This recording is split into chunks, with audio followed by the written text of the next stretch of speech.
Hello everyone, it's me John Lorden. Welcome to another episode of Itchy Mysteries. Hopefully I'll be bringing you another film that you will want to check out and dive into the mystery of. This week I looked at a film called The Witness.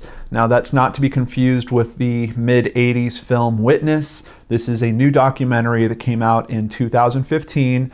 It's available on a lot of digital platforms, I believe on Google Play, iTunes, but of course it is on Netflix, at least here in the US. So if you already have a Netflix subscription going, you probably want to check out The Witness. Did I spoil the review already? Maybe.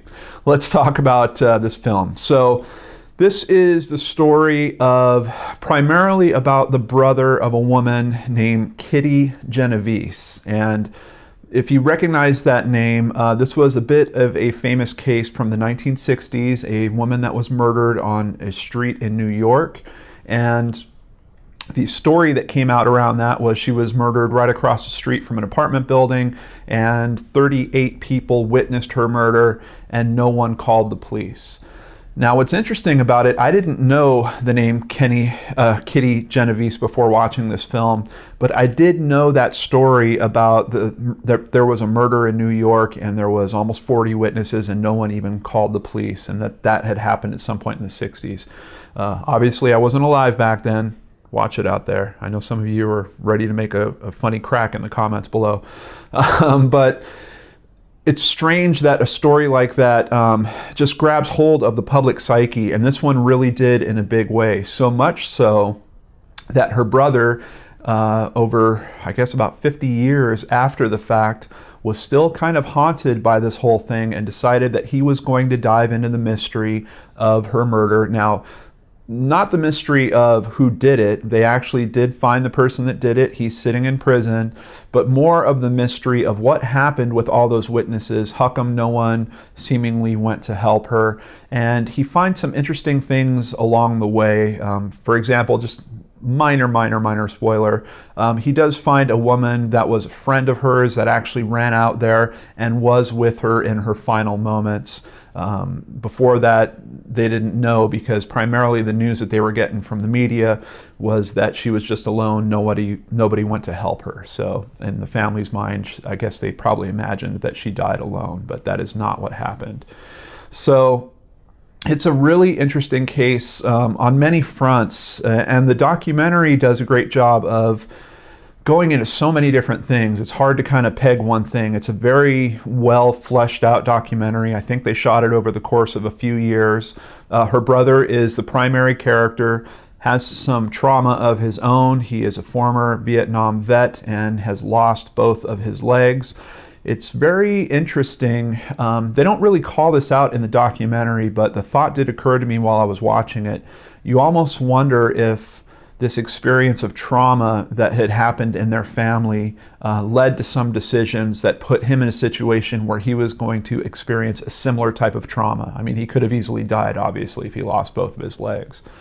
And it does touch on it just a little bit, but I think they could have probably even gone into that a whole lot more if this movie wasn't already full of so many different angles and handling those things extremely well. Let me first say that you get to see a lot of footage of Kitty from the 1960s. I'm pretty surprised, actually, at how many footage they were able to find, or how much footage they were able to find of her. Plenty of photographs, and the documentary does a good job of letting you have a bit of a peek into a different time period for New York, which I think is very cool. I always appreciate when documentaries take me to that other place or time. Outside of that, where they didn't have pictures and footage necessarily, they use a really cool artistic style of, it's almost like tracings of photographs, like these light drawings where the whole item isn't drawn, but just most of it, so you kind of know what the item is. It's a really cool visual style, and it works really well for kind of relaying the parts of the story where they obviously didn't have, real photographs to go to or something along those lines. I did also find myself being pretty surprised at some of the cinematography, particularly in the first half. There is some really beautiful shots, really well done shots. The cameraman was also very aware of his subject in her brother and how to film him as he was getting around and really show what it's like for someone that is missing their legs to, get up into their car, to get out of their van, to go meet with people. It was just really, really well handled on so many different levels. But overall, the story of a brother it's almost like he's trying to redeem this family curse. This terrible tragedy happens. The family doesn't know how to deal with it. As a matter of fact, they kind of almost erase her from history. Like, apparently they didn't talk about her a whole lot within the family. Some family members only know her through what they read in the news or online. And there's just so much pain that rippled through a whole generation of that family. And her brother is doing everything he can to try to sort that out for himself and for his other family members. And it's just really a very touching sentiment in and of itself to see someone go to those lengths to try to understand something better and try to settle not just his pain, but the pain of his parents, pain that could be easily passed on through his children to even his grandchildren. So he's clearly the hero of the film. And even outside of that, you also get to see someone that is wrestling with obsession. And there's this weird thing that occurred to me where I was watching it, and there's a few moments where you're wondering, ooh, is he treading too far? Is he taking this thing too far? When is enough going to be enough for this guy? So there is also this kind of hidden message in there just about dealing with obsessions. When are they appropriate? When should you potentially let go? But I think the ultimate cause of him trying to figure out all that pain and trying to work through that is really a worthwhile cause. And by the time you get to the end of this film, you actually wind up with a bit of a good feeling about the work that he has done. And I truly believe that after him going through all that, he has everything he needs to move forward from there and to truly allow himself to have every bit of happiness that him and his family deserve. So kind of a sweet ending to a bit of a tragic story. They do also chase down the lead of the person that did kill her, so you will get to know more about the actual case, what that guy also did outside of that crime.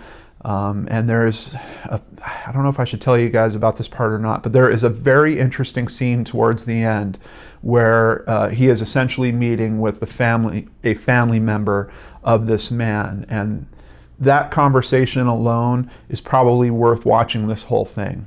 You just see pain in two families and these two guys meeting up. It's almost, in a strange way, feels like the Hatfields and the McCoys, like, the first of the grandchildren that got together and shook hands or something. There's this very, I don't want to say desperate, but almost like they need to find a commonality between these two families. And I think at least they reach some level of that through this film, which is pretty amazing.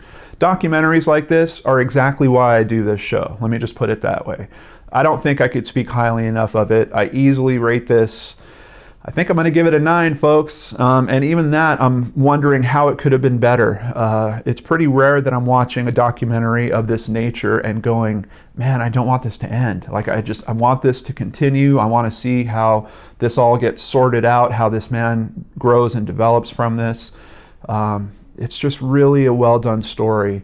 And as I mentioned, has some very cool artistic flourish, some really good cinematography going on, and a director that does a great job of seemingly not guiding what's happening in this. It's a really hands-off approach, but you feel like everything is done very fair. And I also have to say, her brother narrates the whole thing, and he has a great voice, and just with him talking about this subject in particular, there's just a gravitas to all of his dialogue that really settles in with you. It's comfortable in one way, it's disturbing in another, because you know that his voice is kind of baked with this pain of losing his sister. But it's really well done, guys. I can't say much more than that. As soon as you're done with this video, stop this video, jump over to Netflix, and do yourself a favor. Block off the next 90 minutes and watch The Witness. I'm pretty certain that most of you brain scratchers out there are going to truly enjoy it because of the mystery angle, because of the love of family that's built into it, and because it's just a very well done artistic piece. I can't ask for much more. I'm struggling with it. Maybe it should be a 10 out of 10. I'm trying to save that for something that just really, really blows my mind. But this is one that I certainly would watch again. So just let me put that out there. Thank you for spending some time with me here on Itchy Mysteries. I hope you are all having a wonderful week. I'll catch you on the next show on the Lord and Arts channel.